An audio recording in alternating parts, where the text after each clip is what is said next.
Sejam bem-vindos a mais uma aula de probabilidade estatística. Sou o professor Edson Perfelin e hoje nós vamos trabalhar com dois conceitos, o conceito de correlação e o conceito de regressão.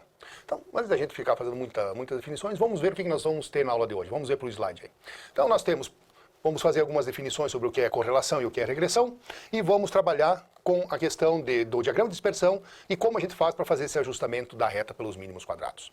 Então, vamos começar com algumas conceituações. Então, quando consideramos observações de duas ou mais variáveis, surge um problema. As relações que podem existir entre essas variáveis. Né? Analisando as variáveis, procuramos verificar se existe alguma relação entre elas ou pares delas e o grau dessa relação.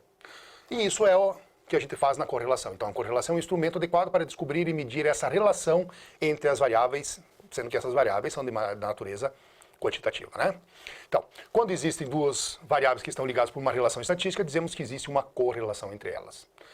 Por exemplo, então imagine aqui, o perímetro e o lado de um quadrado estão relacionados. A relação que os liga é perfeitamente definida e pode ser expressa por meio de uma sentença matemática. Então, 2 vezes o perímetro é igual a 4 vezes o lado. Está correto isso? Nós já sabemos que sim, lá pela matemática, lá pela trigonometria, né? Então, atribuindo-se então um valor qualquer a L, é possível determinar o valor correspondente a 2P. Então, uma variável muda, a gente consegue relacionar com a outra. Vamos ver o exemplo 2. Consideramos a relação que existe entre o peso e a altura de um determinado grupo de pessoas. É evidente que essa relação não é do mesmo tipo, né, da anterior, ela é bem menos precisa. Né? A outra é direto, né? Essa aqui não, essa aqui existe um grau de subjetividade que vem da coleta dos dados. Né? Assim pode acontecer que essas estaturas diferentes correspondam pesos iguais, ou que estaturas iguais correspondam a pesos diferentes. Né? Porém, a média, quanto maior a estatura, maior é o peso, né? Em média, né? Falando em termos de média. Só que a gente não consegue ter 100%, a gente precisa ter os dados. Né?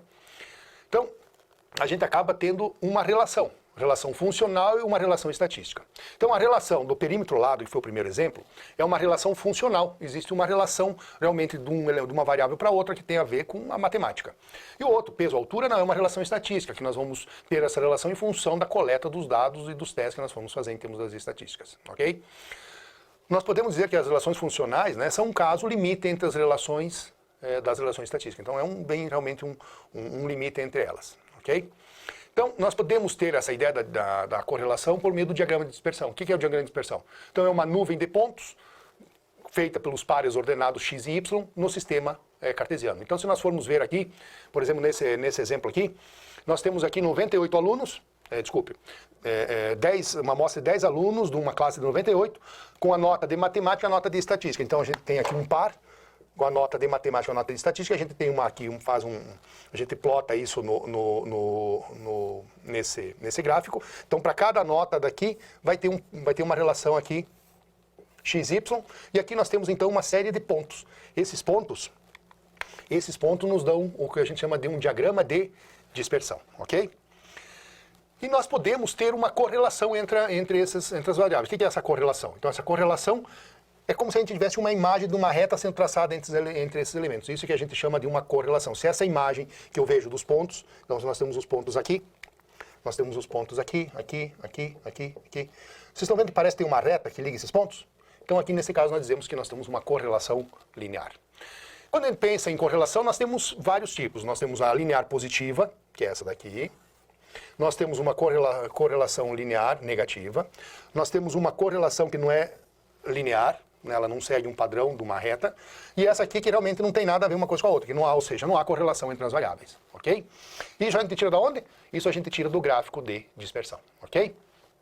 Bom, e como é que eu gero, então? Como é que se eu tenho aqui uma correlação, eu sei que eu tenho uma correlação, como é que eu consigo saber qual é esse grau de correlação? Então, esse grau de correlação é esse coeficiente de correlação, né, que é dado por essa fórmula aqui, uma grande fórmula, aonde se o R for positivo, há uma correlação, se o R for negativo, né, é uma correlação ou positiva ou negativa. E se o R for zero, quer dizer que não há correlação entre essas variáveis, ok?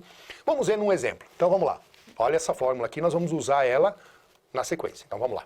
Então imagine aqui que eu tenho esses 10 alunos que eu peguei ali daquela tabela, tenho 10 alunos, as notas de matemática e de estatística deles. Com isso, basta eu multiplicar a nota de matemática pela estatística, nesse caso aqui, eu vou ter aqui 30. Se eu pegar a nota de matemática e levar ao quadrado, eu tenho 25. Se eu pegar a nota de estatística e levar ao quadrado, eu tenho 36. E assim, sucessivamente, para todos os elementos. Tudo bem? Aí basta eu jogar na fórmula. Então veja lá na fórmula.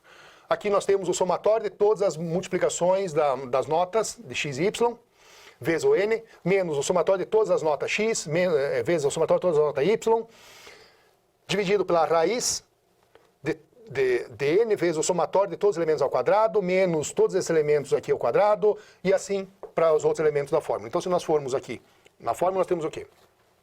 10, que é o meu número de elementos, 473, que é a multiplicação de x vezes y, 65 vezes 65, quem é?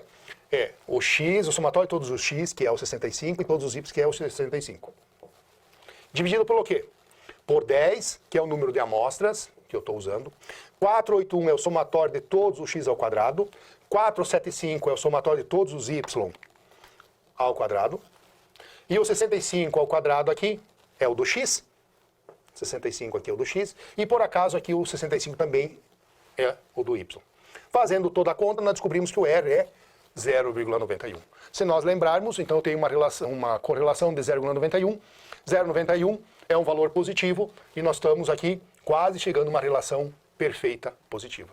Mas já é correlação perfeita positiva, mas nós estamos quase chegando na sua totalidade, ok? Quando a gente trabalha com isso, nós também trabalhamos com a questão da regressão. O que é isso da regressão? Então, a regressão tem por objetivo descrever por um meio modelo matemático a relação entre essas duas variáveis, partindo de uma quantidade n de observações. Como é que a gente faz isso? Então a gente faz assim, ó. A gente vai trabalhar com o que a gente chama de equação da reta. Quem é a equação da reta?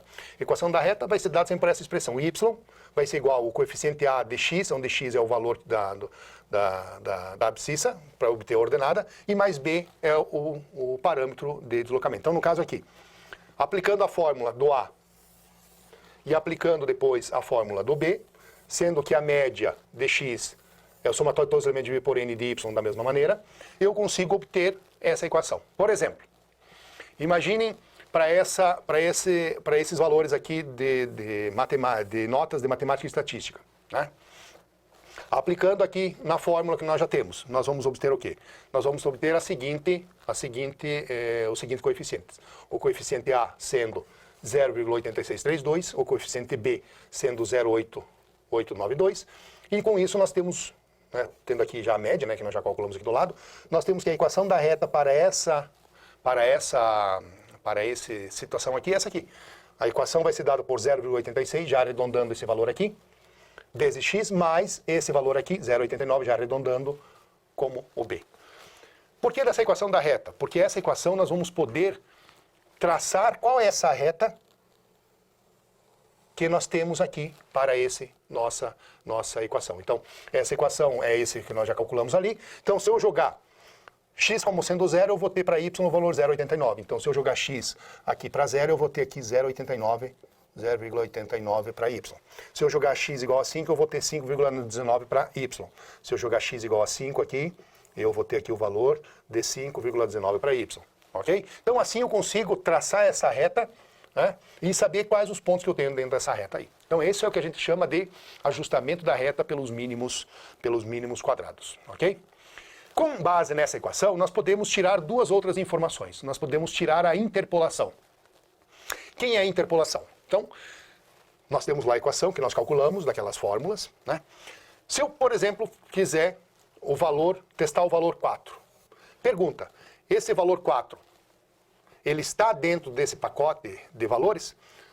Ele está entre 2 e 10? Entre 2 e 10, que é o valor de x, 2 e 2 o menor valor e 10 o maior valor? Sim. Então, nós estamos dizendo que esse valor ele está sendo gerado por uma interpolação, ou seja, eu tenho um valor que está pertencendo a esse conjunto de valores. Então, se eu jogar 4 na equação, eu vou ter que o y vai ser 4,33. Agora, se eu pegar um valor que não pertence a esse intervalo, por exemplo, 1 pertence ao intervalo de 2 a 10, que é o nosso intervalo que nós estamos dos dados? Não pertence. Então, nesse caso, mesmo nós jogando na equação, nós não temos uma interpolação, nós estamos tendo uma extrapolação, nós estamos fazendo uma suposição fora daquele intervalo que nós conhecemos, ok? Então, pela equação, pela matemática, nós conseguimos calcular, só que esses valores estão fora da faixa de valores analisados. Então, falando um pouquinho mais da extrapolação. A extrapolação precisa tomar um pouquinho de cuidado, né? Por quê? Uma norma fundamental no uso de equações, né, diz que o uso das equações de regressão é de nunca extrapolar. Ok? Ou seja, a gente sempre tem que tentar evitar isso. Exceto quando a gente está trabalhando com alguma coisa, algum aspecto teórico, né, ou experimental, que nos permite a gente fazer esse tipo de extrapolação. Então, a gente sempre vai trabalhar com a interpolação, e a interpolação mesmo é trabalhar dentro dos valores conhecidos, dos valores estudados, e evitar ao máximo a extrapolação, que é trabalhar com valores fora desse intervalo, apesar da equação permitir, mas eu tenho que tentar evitar porque eu não tenho certeza sobre esses valores aqui. Então, dentro desses valores aqui, eu consigo saber que eu tenho essa equação que me representa. Agora, fora desses valores, eu não tenho absoluta certeza de que isso vai ocorrer. Tá beleza, pessoal? Então, com isso, nós fechamos esse tópico, um tópico tranquilo, que tem a ver de como as variáveis se relacionam entre si. Isso é muito importante, principalmente quando a gente está analisando fenômenos ou situações, a gente consegue saber se uma variável vai interferir na outra. Então, esse é o elemento que a gente utiliza para fazer esse tipo de análise. Ok? Um abraço para vocês, façam exercícios e até a próxima.